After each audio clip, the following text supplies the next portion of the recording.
bigotry and baseless articles alleging OL is taking part in killings and displacement of ethnic Amhara population in Western Oromia, I feel is an insult to the Oromo people as a mass. I found it extremely disturbing.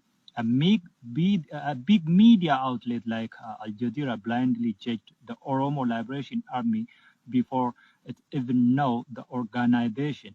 Al Jazeera labeling OLA as a separatist group is another flaw that exposes this globally watched giant media. The media should have taken a step or so to read the Oromo Liberation Front's political program and fathom its goals and objections than echoing Ethiopia's successive dictatorial regime's propaganda against the cause of the Oromo people. In response to the allegations, Al Jazeera has to take some further steps and should get speech made by Shimalis Abdisa and Dammaka Mokonnin. The former equivocally averted that his party gambled in Ethiopian politics and won the gamble by either convincing, confusing, or abusing those in the game, especially their Amhara counters and the language they monopoly brag with for centuries. While the latter confessed he should arm every Amhara living outside Amhara regional government's jurisdiction area. It also has to be underlined, head of the state deceived international community and the world as a whole that his forces reached and controlled Tigray regional government seat, Mekelle, without killing a single civilian.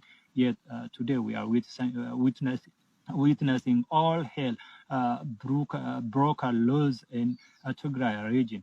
It is this kinds of gambling, conspiring, and deceiving within factions among men at the Oval Office that is eating innocent civilians' life, dividing the whole population of the country into ethnic classes. The Oromo Liberation Army has got nothing to do with this kind of savagery. However, some accusations made against OLA to push the organization to an extremist end might lead the innocent freedom fighters to the cage some people want, and this could bring again another Rwanda 1994 to the Horn of Africa. Had OLA need to kill and displace targeting one ethnic group, it is a one-night easy job, of course, but this is not a cause we are dying for. OLA's singular vision is ending years of oppression imposed on the people of Oromo and other oppressed nations of Ethiopia with similar fates and bringing justice, equality, and freedom to all peoples of all independent states in the country. For atrocities committed on innocent Amhara people in Western Oromia, and the Ethiopian government is solely responsible. Many false concocted documentaries tarnishing its image were made against OLA and the Oromo people's struggle from Badeno to Arbagugu, from Wollo to Wallagga, but time and again all bear no fruits. An independent body has to be given an access to areas alleged, and OLA is beyond ready to cooperate for investigation. Ethiopia is collapsing while the world is looking for a wrong medicine to save the country when it's too little too late. Failing to accept the reality that the cause of Ethiopia's demise today is a deliberate marginalization of the Oromo mass and distorting a century-long quest for self-determination of the Oromo nation and other oppressed nationalities in the country will result into an inevitable disintegration of those independent states. Today, neither Abiy Ahmed's deception nor international community's foul cry will save the plight of the nations of Ethiopia.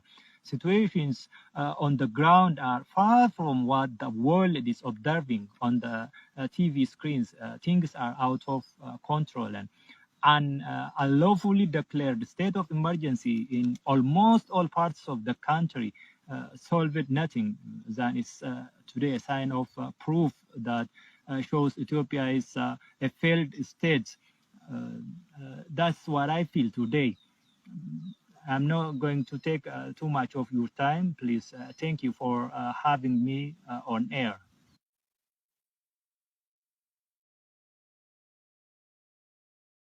Dirribaa Mesa, an Oromo Liberation Army member operating inside Oromia.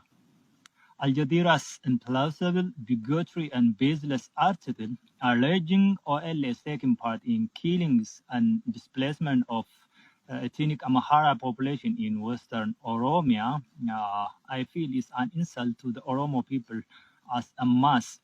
I found it extremely disturbing.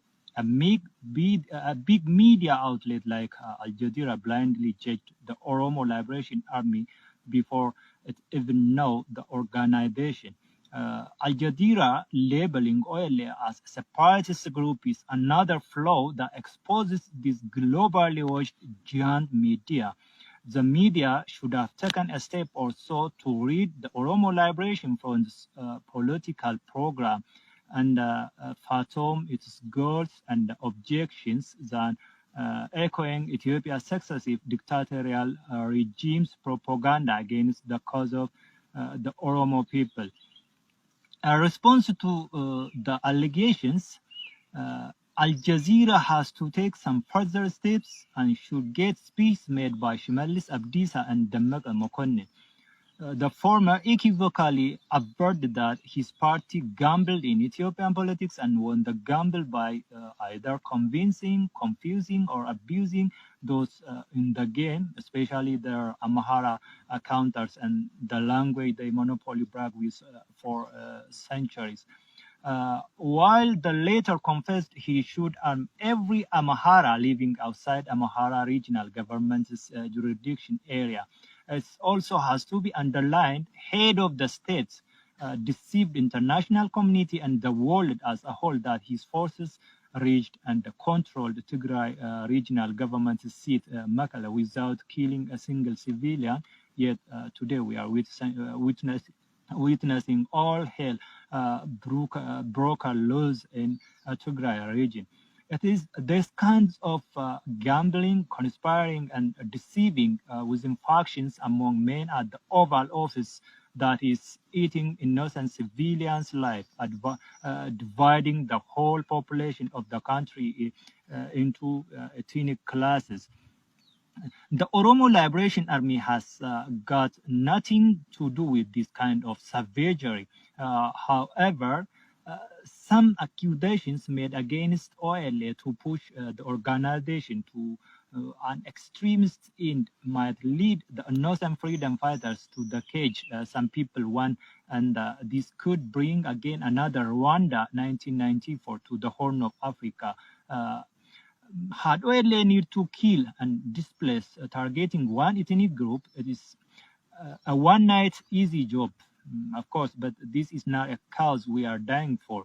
OLA's singular vision is ending the use of oppression imposed on the people of Oromo and other oppressed nations of Ethiopia with similar fates and bringing justice, equality, and freedom to all peoples of all independent states in the country. For atrocities committed on innocent Amhara people in Western Oromia, and the Ethiopian government is solely responsible. Many false concocted documentaries tarnishing its image were made against OLA and the Oromo people's struggle from Badeno to Arbagugu, from Wallu to Wallagga, but time and again all bear no fruits. An independent body has to be given an access to areas alleged and OLA's